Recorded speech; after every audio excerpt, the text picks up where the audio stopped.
অসমত ৰামায়ণ আকৌ নতুনকৈ এখন ৰচনা হৈছে।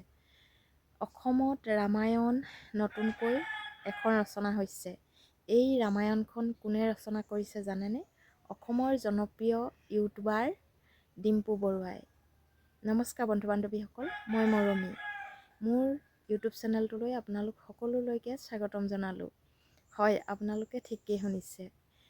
অসমত বুলি কিয় কৈছোঁ আপোনালোকে নিশ্চয় গম পাইছে। এইখন অসমত পুনৰ আকৌ নতুনকৈ ৰামায়ণ এখন ৰচনা হৈছে। হয়, আপোনালোকে কথাষাৰ শুনি অকল অসমত বুলি ভুল নুবুজিব। হয়তো ভাৰতবৰ্ষত বুলি ক'লে কথাষাৰ ভুল হ'ব। জনপ্ৰিয় ইউটিউবাৰজনে ডিম্পু বৰুৱাই কৈছে যে লৱ কুশ নাম দুটা ভুলকৈ উচ্চাৰণ কৰিলে। লৱটো লভ আৰু কুশটো কুশ। আচলতে হিন্দীত চাবলৈ হ'লে হিন্দীত শুদ্ধ হয়, সেয়েহে মই ক'লোঁ যে অসমত বুলি। আচলতে অসমত অসমবাসীয়ে লভ কুশটো আচলতে ভুল বুলি ভাবিছে। তেওঁ হিন্দীত যিহেতু গুগলত চাৰ্চ কৰিলে, সেইকাৰণে হিন্দীত লভ কুশ এনেকৈ আহিল চাগৈ, সেয়েহে লভ কুশ বুলি ক'লে। আৰু এইখিনিতে এটা ভুল নাই হোৱা বুলি ক'ব নোৱাৰি। কোচ ৰজাৰ বিষয়ে দুষাৰমান ক'লে। কোচ ৰজাৰ ৰামৰ পুত্ৰ কুশ অথচ তেওঁ কোচ বুলি কৈছে। কোচ ৰজাই এখন ৰাজ্য স্থাপন কৰিছিল বুলি কৈছিলে। সেইটো কিন্তু সত্য হয় নে নহয় নাজানো, আমি ৰামায়ণত সেইটো পোৱাও নাই। কিন্তু ৰামায়ণখনৰ সম্পূৰ্ণ তথ্য আমি ৰামায়ণ চাইছোঁ, যিহেতু লৱ আৰু কুশ বুলিয়ে পাইছোঁ, কিন্তু হিন্দীত লৱ কুশ বুলি কয়।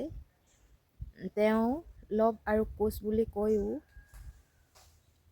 কোচ ৰজাৰ বিষয়ে ক'লে। কোচ ৰজা এজন কছাৰী ৰজাৰ আছিল নেকি মোৰ সম্ভৱ। কোচ ৰজাৰ মানে কছাৰী ৰাজ্যৰ ৰজা আছিল বুলি মই অলপকৈ শুনাহে মনত আছে, কিন্তু মই ভালদৰে ইমান স্পষ্ট নহয়।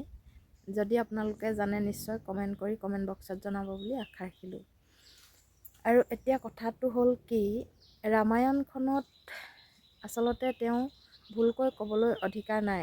ভালকৈ জানি বুজি এজন জনপ্ৰিয় ইউটিউবাৰ যিহেতু, তেওঁ ইমান জনপ্ৰিয়তাৰ হৈ আছে, আকৌনো বিতৰ্ক কিয় কৰিব লাগে? তেওঁ বিতৰ্কত সোমাবলৈ কোনো প্ৰয়োজনেই নাই। তেওঁ শুদ্ধভাৱে স্পষ্ট কৰি লৱ আৰু কুশ বুলি নামটো উচ্চাৰণ কৰা হ'লে তেওঁক আচলতে উভতি ধৰিবলৈ কোনো সুবিধা নাপায়। ইমান সুন্দৰকৈ ভিডিঅ'টো প্ৰস্তুত কৰিছিলে। মই ডিম্পু বৰুৱাৰ ভিডিঅ' প্ৰায়ে চাওঁ, ভাল লাগে, কিন্তু কথাবোৰ তেওঁ হয়তো আমাৰ উজনি অসমৰ লগত তেওঁ কথাবোৰ অলপ নিমিলে। উজনি অসম আৰু নামনি অসমৰ কথা সঁচাকৈ বহুত অলপ বেলেগ। তথাপিতো শব্দবোৰ ভুলকৈ ক'লে মানুহে আচলতে ধৰিবলৈ সুবিধা পায়। ভুল মানুহৰ সকলোৱে থাকে, আমাৰো ভুল হয়, কিন্তু মানুহ মাত্ৰে ভুল নহয় বুলি নকওঁ।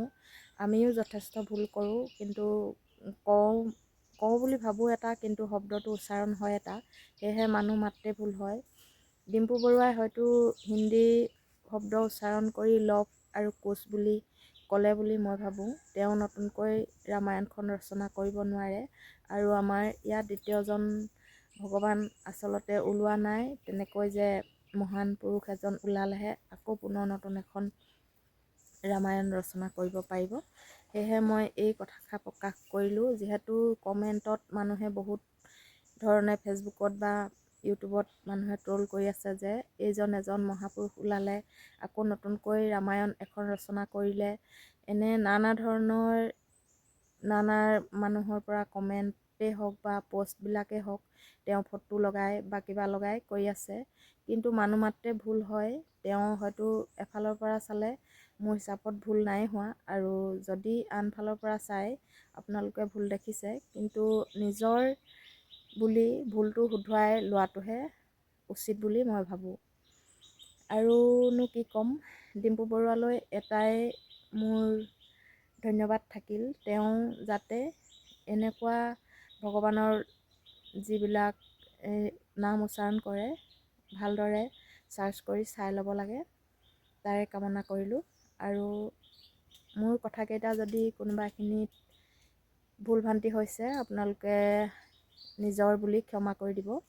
ডিম্পু বৰুৱাৰ দৰে মোকো আকৌ নতুন ৰচনাকাৰী বুলি প্ৰচাৰ নকৰিব। আৰু মোৰ ভিডিঅ'টো যদি ভাল লাগিলে লাইক কমেণ্ট শ্বেয়াৰ কৰি দিব বুলি আশা ৰাখিলোঁ। আৰু যিসকলে নতুনকৈ চাইছে তেওঁলোকে মোৰ চেনেলটো ছাবস্ক্ৰাইব কৰি কাষতে থকা বেল আইকনটো ক্লিক কৰি অল কৰি দিব বুলি আশা ৰাখিলোঁ। ধন্যবাদ।